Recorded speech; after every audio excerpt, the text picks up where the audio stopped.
ვაგრძელებთ ეთერს, როგორც გითხარით, მკურნალის რუბრიკის დროა და დღეს ვისაუბრებთ ბავშვთა კარდიოლოგიაზე, უფრო კონკრეტულად კი გულის თანდაყოლილ მანკზე ჩვილებში, რაც არც თუ ისე იშვიათი შემთხვევა სამწუხაროდ, თუმცა აუცილებელია ჩვენი საზოგადოების ინფორმირება ამ მიმართულებითაც, ამაში კი დაგვეხმარება ქეთი გველესიანი ბავშვთა კარდიოლოგი დილა მშვიდობის მოგესალმებით და მადლობა მოგზაურობისთვის. მოდით დავიწყოთ პირდაპირ განმარტებით, რა არის თანდაყოლილი გულის მანკი და რამდენად ხშირად გვხდება ეს პრობლემა ჩვილებში. მოგახსენებთ. გულის თანდაყოლილი მანკი წარმოადგენს გულის და მასთან დაკავშირებული სისხლძარღვების თანდაყოლილ ანატომიურ პრობლემას, რომელიც ახალშობილს დაბადებისთანავე აღინიშნება. რაც შეეხება მის სიხშირეს მსოფლიოში და მათ შორის საქართველოში სიხშირე შეადგენს დაახლოებით 1%-ს, რაც ნიშნავს იმას, რომ ყოველ 1000 ახალშობილზე 10 ბავშვი იბადება გულის თანდაყოლილი მანკით.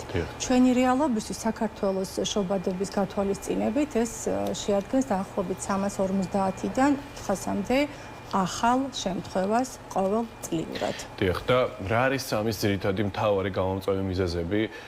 ეს უკავშირდება გენეტიკას, ჯანსაღი ცხოვრების წესს თუ ნებისმიერ სხვა მიზეზს, რა არის ის მთავარი მიზეზები და როგორ უნდა დავიცვათ თავი იმისგან, რომ ჩვენ შვილს, მომავალ შვილს არ ჰქონდეს ეს პრობლემა? თუ შეგვიძლია ამის გაკეთება, რა თქმა უნდა. კეთილი. პირველ რიგში მინდა გითხრათ, რომ რაიმე ერთი კონკრეტული მიზეზი მედიცინაში არ აქვს დადგენილი. ასევე მინდა აღნიშნო, რომ გულის მანკი ყალიბდება ორსულობის პირველი 3 თვის განმავლობაში, რასაც სამედიცინო ენაზე პირველ ტრიმესტრს ვუწოდებთ. ანუ ორსული ქალბატონისთვის განსაკუთრებით მნიშვნელოვანია პირველი რამდენიმე კვირა. და არსებობს მთელი რიგი რისკ ფაქტორები. მაგალითად, დედის მიერ გადატანილი ინფექციური დაავადებები. სხვადასხვა ჯგუფის მედიკამენტების მოხმარება, გამოყენება ექიმთან შეთანხმების გარეშე. ასევე ალკოჰოლის ჭარბი რაოდენობით მოხმარება და სხვა მთელი რიგი რისკ ფაქტორებისა, რომლებიც ზრდის მოცემულ კონტინგენტში გულის თანდაყოლილი პრობლემების განვითარების ალბათობას. ამის პროგნოზირება შესაძლებელი არის ამ პერიოდშივე? დიახ. პროგნოზირება არა, უფრო დეტალურად შეგვიძლია დიაგნოსტირება. ორსულობის 16-18 კვირიდან ნაყოფზე ჩატარებული გულის ეკოსკოპიური გამოკვლევით სრულიად ზუსტად შესაძლებელია დიაგნოსტირების განხორციელება. ჩვენ ეთერამდე საუბრობდით და მეტყვი ჩვენს მოყურებელსაც ასევე შევახსენოთ და განვუმარტოთ ეს საკითხი. თუ ესე რა თქვა, დაბადებიდან ჩვილს გულის მანკის პრობლემა არ აქვს და შემდეგ მაგალითად ზრდასრულ ასაკში მას გულზე პრობლემა შეექმნა, ეს შეიძლება იყოს გამოწვეული ტრამვით, ენერგეტიკული სასმელების აქტიური მოხმარებით, კონკრეტული ესე რა თქვა, ჩარევით, რომელიც პირდაპირ აზიანებს ესე რა თქვა, ამ ორგანოს გულს. რა არის კიდევ აი მაგალითად, რაც თქვენ თუნდაც თქვენი შემთხვევებით რაც ფიქსირდება, როდის ზიანდება გული, ანუ ესე რა თქვა, ადამიანების არასწორი ან არაჯანსაღი ცხოვრების წესის გამო, იმიტომ რომ ამერიკაში მაგალითად ჯანსაღი ადამიანის გული მხოლოდ იმ შემთხვევაში გახდა ესე თქვა დაავადებული და დასრულდა ფატალურად, რომლებიც უზომო რაოდენობით მოიხმარდნენ ენერგეტიკულ სასმელებს. ანუ ჯანსაღი გული მხოლოდ შეგვიძლია რომ ესე იგი სპეციალურად დავაზიანოთ შეგნებულად აი რაღაცნაირად ესეთი სტატისტიკა არსებობს და თქვენ შემთხვევებზეც მაინტერესებს. ანუ გარდა თანდაყოლილი პათოლოგიებისა, ბავშვთა კარდიოლოგიაში და მოზარდთა კარდიოლოგიაში არსებობს შეძენილი პრობლემებიც, რომლებიც შესაძლებელია განვითარდეს სხვადასხვა ინფექციური დაავადებების ფონზე, შეიძლება განვითარდეს მთელი რიგი სისტემური, ანუ რევმატიული პათოლოგიების ფონზე. და გარდა ამისა, რა თქმა უნდა, არაჯანსაღი ცხოვრების წესი სხვადასხვა ტოქსიური ნივთიერებების გამოყენების შემთხვევაშიც, რა თქმა უნდა, შეიძლება ეს ყოველივე დასრულდეს არასასურველი შედეგით. დიახ, თქვენი საუბრით იმის შესახებ, რომ გარკვეულწილად თანამედროვე მედიცინამ არ იცის ზუსტი გამომწვევი მიზეზი ამ მანკისა, თუმცა მაინც გენეტიკურ განწყობაზეც რომ ვისაუბროთ, არსებობს თუ არა გარკვეულწილად გენეტიკური წინასწარ განწყობა და რამდენად მნიშვნელოვანია ეს ფაქტორი, თუ კი ჩვენ საუბრობთ პრევენციის გარკვეულწილად შეიძლება ითქვას ბუნდოვან მექანიზმებზე, თუ კი არსებობს საერთოდ რაიმე სახის პრევენცია, გენეტიკა რამდენად მნიშვნელოვანია ამ მიმართულებით. კი ბატონო, მოგახსენებთ, გენეტიკა საკმაოდ მნიშვნელოვან როლს თამაშობს ამ პათოლოგიის განვითარებაში. იმ შემთხვევაში, თუ დედას დიაგნოსტირებული აქვს გულის თანდაყოლილი მანკი, მხოლოდ ეს იგულისხმება კომბინირებული რთული მანკის დიაგნოზები. ასეთ შემთხვევაში მის შვილებთან თანდაყოლილი პათოლოგიის განვითარების ალბათობა შედარებით მაღალია ზოგადად ჯანმრთელ პოპულაციასთან შედარებით. და რა თქმა უნდა, ასეთი ქალბატონები რისკის ჯგუფს მიეკუთვნებიან და საჭიროებენ ექიმის მჭიდრო მეთვალყურეობას. და იმ მშობლებს რომ რეკომენდაცია მივცეთ, რას უნდა მიაქციონ ყურადღება, როდის შეგვიძლია ჩვენ რომ შედარებით ნაადრევად ესე რომ ვთქვათ, ჩვენი ყურადღების საშუალებით შევამსუბუქოთ ეს მდგომარეობა ან შევიტყოთ არსებული პრობლემის შესახებ. კი ბატონო. ასაკის მიხედვით ჩივილები შეიძლება იყოს სრულიად განსხვავებული.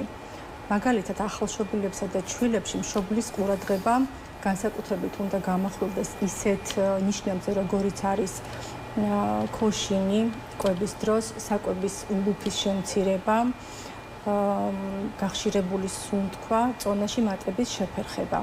ხოლო შედარებით მოზრდილ ასაკში, როდესაც ბავშვი უკვე აქტიურია ფიზიკურად, დარბის, სპორტით არის დაკავებული, ასეთ შემთხვევაში ყურადღების მიქცევა საჭიროა ესეთ ჩივილებზე, როგორიც არის ადვილად დაღლა, სხვა თანატოლებთან შედარებით უფრო ადვილად ადრიანებებს ფიზიკურ აქტივობას თავს და ყველა ამ შემთხვევაში მშობელმა აუცილებლად უნდა მიმართოს ექიმს. აი ჩვეულის შემთხვევაში რთულია ვიზუალურად შევამჩნიოთ მას აქვს თუ არა კონკრეტულად ეს პრობლემა და ამ შემთხვევაში როგორ ვიქცევით? თუ სილურჯია გამოხატული, ეს რა თქმა უნდა მარტივად დიაგნოსტირებადია, შედარებით ადვილი ამოსაცნობია ასეთი პრობლემები, მაგრამ უფრო რთულია და უფრო დიდ დაკვირვებას თხოვლობს, როგორც მშობლების, ასევე სამედიცინო პერსონალის მხრიდან ისეთი მანკები, რომლებსაც არ ახასიათებს სილურჯე. და სწორედ ამ შემთხვევაში გადამწყვეტი როლი ენიჭებათ პედიატრებს და ოჯახის ექიმებს, ვინაიდან სწორედ ეს სამედიცინო რგოლი არის ძალიან მნიშვნელოვანი დროული გადამისამართების თვალსაზრისით, რათა სწორად მოხდეს დიაგნოსტირება და საჭიროების შემთხვევაში ეფექტური და ადეკვატური მკურნალობის ჩატარება. დიახ, და როგორც ვიცით, არსებობს რთული და შედარებით მარტივი მანკი. რა განსხვავება ამ ორ შორის პრინციპული სხვაობის შესახებ რომ გვიამბოთ და ცალკეულ შემთხვევებში რას უნდა მიაქციონ მშობლებმა მეტად ყურადღება, რამდენად ყურადღებით უნდა იყვნენ ზოგადად ამ პრობლემის წინაშე, როდესაც აღმოჩნდებიან და თუ კი აღმოჩნდებიან, რა არის ის ძირითადი ფაქტორები, რომელიც უნდა გაითვალისწინონ. კი ბატონო, მოგახსენებთ, დასახელებიდან გამომდინარე, მარტივი მანკი თავისთავად ერთკომპონენტიან პრობლემას წარმოადგენს. მისი მკურნალობა შესაძლებელია ერთ ეტაპად განხორციელდეს, იქნება ეს ქირურგიული თუ არაქირურგიული, ეგრეთ წოდებული ინვაზიური, ანუ სიხსაფშიდა მეთოდი, ხოლო რთული კომბინირებული მანკის შემთხვევაში გაერთიანებულია რამდენიმე კომპონენტი, რაც შესაბამისად უფრო რთულ კლინიკურ სურათს იძლევა და უფრო მეტ შესაძლებელია, რომ შემთხვევათა ნაწილში რამდენიმე ჩარევას საჭიროებდეს. და თუ შესაძლებელი არის ასაკთან ერთად გულის მანკი რომ გამოსწორდეს. აღმოიფხვრას საბოლოოდ ეს და აღარ იყოს ის პრობლემა. დიახ, მოგახსენებთ, არსებობს მანკები, რომლებიც არ საჭიროებს ჩარევას. თუმცა ამ გადაწყვეტილების მიღება აუცილებლად ექიმის მიერ უნდა მოხდეს. დიაგნოსტირების შემთხვევაში, რა თქმა უნდა, ექიმი ესაუბრება ოჯახს, მშობელს, დეტალურად უხსნის რისკებს, დეტალურად უხსნის მეთვალყურეობის რეჟიმსაც და სწორედ ექიმთან ერთად ნაბიჯ-ნაბიჯ უნდა იქნეს ეს ყველაფერი გავლილი, დაიგეგმოს მეთვალყურეობა იქნება ეს თუ მკურნალობა. დიახ, მე მაინტერესებს ეს სპორტზე ხშირად საუბრობთ ხოლმე ჩვენი ეთერის საშუალებით. რამდენად შესაძლებელია რომ გულის მანკის მქონე ჩვილი, როდესაც არის ზრდასრულობის ასაკში, ან მოზარდობის ასაკში დაკავდეს სპორტული აქტივობით, თუნდაც არაპროფესიონალურ დონეზე, ან მოდით განვიხილოთ პროფესიონალურ დონეზეც, მაგალითად თუ უნდა ფეხბურთელობა, შესაძლებელია თუ არა მისთვის რომ გახდეს პროფესიონალი სპორტსმენი და მიხვეს აი ამ ცხოვრების წესს. ბატონო. ეს დამოკიდებულია მანკის სახეობაზე. არის მანკები, რომლის მკურნალობის შემდეგ ბავშვი პრაქტიკულად ჯანმრთელია და მისთვის ხელმისაწვდომია ნებისმიერი სახეობის, ნებისმიერი ინტენსივობის, მათ შორის პროფესიული სპორტიც კი. თუმცა არსებობს ასევე სამწუხაროდ ისეთი დიაგნოზები, როდესაც ექიმი ურჩევს რომ გარკვეული სახეობის სპორტისგან თავი შეიკავოს. ესეც ასევე ექიმთან ერთად უნდა იქნას განხილული. მაგრამ არსებობს მანკები, რომლის დროსაც ბავშვი აბსოლუტურად სრულფასოვნად ღებულობს მონაწილეობას სპორტულ აქტივობაში. და მე მექნება კიდევ ცოტა ასევე სხვანაირი შეკითხვა, შესაძლებელია თუ არა რომ ადამიანი გაიზარდოს ისე და მიაღწიოს დაუშვათ შუახნის ასაკს, რომ არ იცოდეს რომ მანკი აქვს და გაიგოს მხოლოდ აი პირობითად 40 წლის ასაკში ან 50 წლის ასაკში. ყოფილა თუ არა ასეთი შემთხვევები თქვენს პრაქტიკაში და რამდენად ხშირად შეიძლება მოხდეს ასეთი რამ? შესაძლებელია. არის მანკები, რომლებიც აბსოლუტურად უსიმპტომოდ, ანუ ჩივილების გარეშე მიმდინარეობს რამდენიმე ათეული წლის განმავლობაში და შემდეგ უკვე გამოვლინდება სხვადასხვა ჩივილებით, არითმით, სუნთქვის გაძნელებით და ასე შემდეგ. ამიტომ ჯანსაღი ცხოვრების წესი და გეგმიური ვიზიტი ექიმთან არის არსებითად მნიშვნელოვანი. დაახლოებით სტატისტიკა თუ არსებობს ჩვენს ქვეყანაში, ჩვილების რაოდენობა დაახლოებით რამდენია, ვისაც გულის მანკის პრობლემა აქვს, თქვენ ასევე ახსენეთ მანკის სხვადასხვა სახეობა, მაგალითად რომელი არის უფრო მეტად ჩვენს ქვეყანაში გავრცელებული და თუ არის მაგალითად სტატისტიკა, ეს გენეტიკიდან გამომდინარე მოხდა, მაგალითად ორსულობის დროს შეძენილი აღმოჩნდა თუ არსებობს სადმე ეს ინფორმაცია, ან თუ შეგიძლიათ რომ მოგვიყვეთ. კი ბატონო, ყველაზე გავრცელებულ სახეობას გულის თანდაყოლილი მანკებისა მიეკუთვნება პარკუჩთა შუა ზგიდის დეფექტი.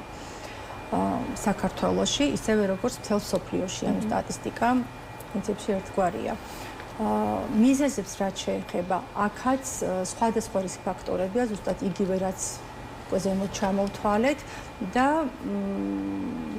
ამ რისკების შემცირების შემთხვევაში შესაძლებელია, რომ შევამციროთ, თუ თავიდან ვერ ავირიდებთ ამ პრობლემის ჩამოყალიბება.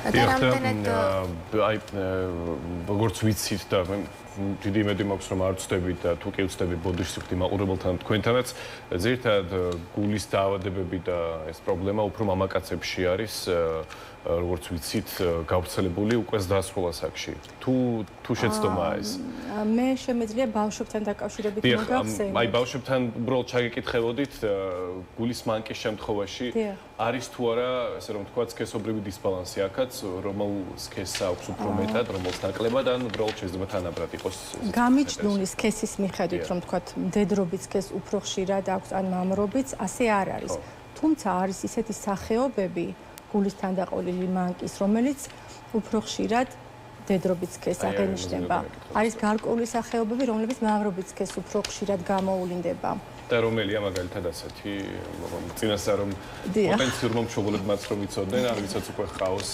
შვილი ჯანმრთელად ყავდეთ უსურვოთ მათ ჯანმრთელობა თუმცა მაინც ინფორმირება აუცილებელია კომბინირებულ მანკებზია საუბარი მაგალითად ტრანსპოზიცია მაგისტრალურ სივრცეთა ტრანსპოზიცია უფრო ხშირია ვაჟებში კვარქტაციაც ასევე უფრო ხშირია ვაჟებში გოგონებში უფრო რთული კომბინირებული მაგალითად მარცხენა პარკუჩის ჰიპოპლაზიის სინდრომი თუ კომბინირებულ მანკებს ეხება მას მაინტერესებს ხოლმე ეს რაღაც გამორჩეული кейსები თქვენც თუ გაქვთ მაგალითად კონკრეტული შემთხვევა, როდესაც პრობლემით მოვიდა ოჯახი და შემდეგ ესე რომ თქვა მკურნალობას დაექვემდებარა, მათაც რაღაცნაირად ჩართული იყო უფრო სწრაფად დაეძლიათ ეს პრობლემა. თქვენ შემთხვევაში თუ გახსენდებათ რომელიმე ესე თქვა მაგალითი რომელიც თქვენს მაყურებელს შეგეძლიათ რომ გავსიარეთ. დიახ, რამდენიმე იყო ესეთი кейსი, როდესაც ბავშვი იყო აქტიურად დაკავებული სპორტით არ ქონდა არავითარი ჩივილი, ოჯახიც არ იყო ინფორმირებული და გეგმიურ რუტინულ შემოწმებაზე აღმოჩნდა გულის თანდაყოლილი მანკი. და შემდეგ ჩაიტარა ქირურგიული მკურნალობა, ამჟამად არის აბსოლუტურად აქტიური და თანატონებთან ერთად აგრძელებს ფიზიკურ აქტივობას. ძალიან კარგი. ძალიან კარგია და კარგი ამბების მოსმენა, იმიტომ რომ მგონია რომ დროულად აღმოჩენილი პრობლემები ყოველთვის გვეხმარება მის მართვაში, მკურნალობაში და რომ ამის შესახებ თქვენს მოუწოდეთ ჩვენს მაყურებელს, რომლებიც ახლა გვიყურებენ, რამდენად დიდი მნიშვნელობა აქვს სწორ მიმართულებას, როდის უნდა თქვენ თქვით რომ ჩვილობის პერიოდშივე შემოწმება, როგორც ასევე ორსულობის დროს შემოწმება, ეს ერთ-ერთი მნიშვნელოვანი რამ, რითიც შეგვიძლია თავი დავისყიოთ, ხო? დიახ.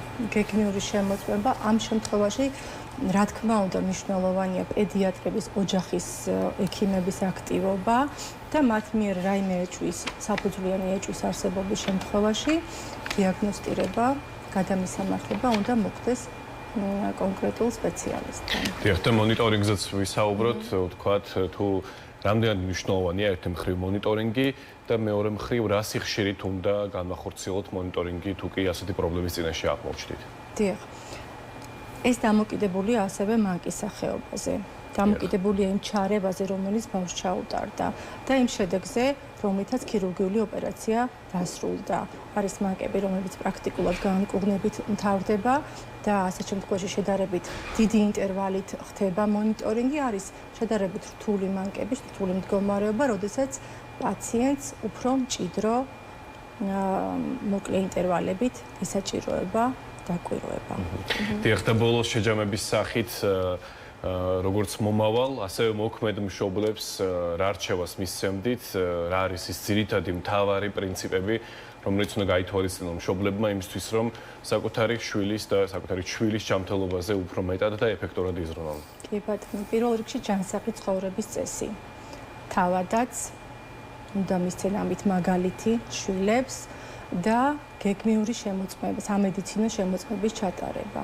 რაც დაგეგმილი ორსულობა არის ერთ-ერთი მნიშვნელოვანი რამ, როდესაც ყველაფერი უფრო შედარებით გეგმის მიხედვით მიდის ხოლმე თავისთავად უკეთესია მათი ჯანმრთელობისთვისაც. ძალიან დიდი მადლობა. ამით ჩვენი დღევანდელი მკურნალის რუბრიკა შეიძლება ითქვას, რომ დასრულებულია. მაყურებელს შევახსენოთ, რომ ჩვენი სტუმარი გახდათ ბავშვთა კარდიოლოგი ქეთი გველესიანი და ასეთი იყო დღევანდელი მკურნალი.